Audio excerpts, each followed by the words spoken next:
That struck me rather odd to take back just a lump of rock at Dartmoor. Well, surely somebody would give them something better than that. And that started me thinking. And I eventually got round to, well, trying to make a few things, which was very difficult because nobody would show you or tell you anything in those days. And it was all trial and error to start with. But once I got going, it seemed to turn out all right. I think the gnomes must have helped me because they seemed to go in the right direction. True to the tradition of family businesses, grandson Michael shares the workload and the trade secrets. In this case, the proportions of sand and cement in the concrete that can almost be described as simulated stone.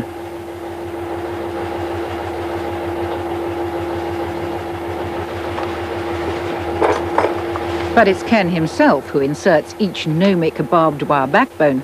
Here, the processes are rustic rather than rusty.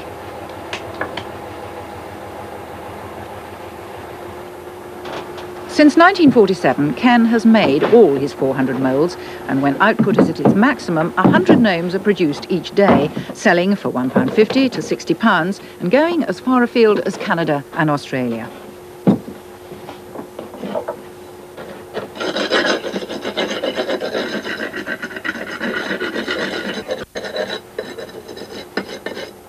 There must be no rough edges on a Ken Ruth gnome, all of whom must have smiles as they line up for the Dulux.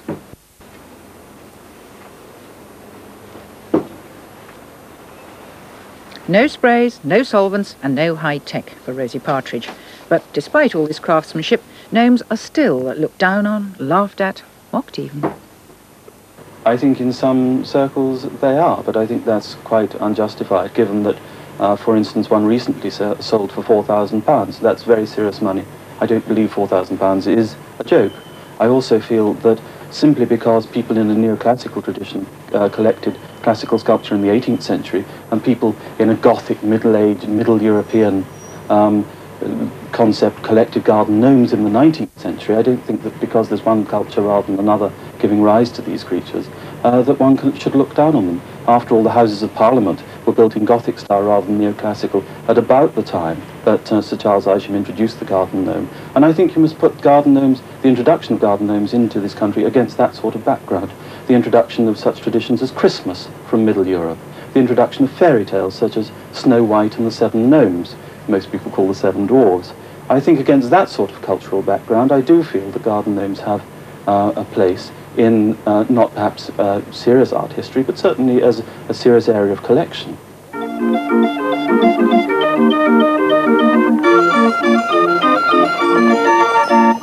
International Gnome Day at Lamporth Hall, the annual red letter day in the gnome calendar, not to be missed by enthusiasts who came in their droves and travelled in style.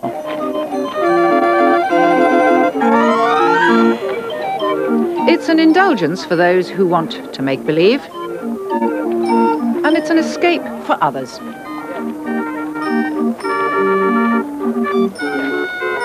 But from what? In the real world, I'm the superintendent radiographer at the Christie Hospital in Manchester, which is the largest cancer treating institute in Europe. Well, can I in that case ask you what on earth you're doing dressed up as a gnome? Yes, it's my alter ego. Obviously, cancer treatments are improving a lot, and whereas a cancer hospital is no longer the terrible place it used to be, there is sufficient much of the nasty side of life seen there to make it pleasant to be able to escape into the pleasant side of life, such as this.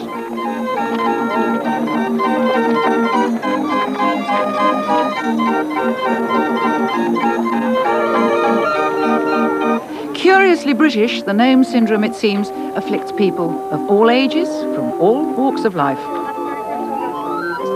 Now meet kidnap victim and tourist extraordinary Bobby Berwick, alias Mr. Super Gnome from Weston Super Mare. You went to Italy, Greece, Germany, Holland, all around those areas, you know. And then when he came back through Paris, Monte Carlo, lovely places. So what happened? How did he come back? Well, he just arrived on our doorstep back in May. With just himself or a note? No, packet of photographs. The photographs here of what we're taking of him. And his sunglasses and the survival kit. Are you a serious gnome collector? Very. Can you tell me about your collection? Ranges up to about 1,000, I think I've got now. I'll try to keep it as near to the old-fashioned ones as possible. So you collect serious gnomes? Yes. It's not a joke? No, definitely not. Do people ever treat you as something of a nutter for collecting so many yes, gnomes? frequently, all my life. Mindful of the fact that at the last census the gnome population of this country was 5 million, we asked Dr. Trevor Turner, a consultant psychiatrist from St Bartholomew's Hospital in London, to take a look at this strange cult and the attitudes of mind affected by, or maybe even afflicted with it.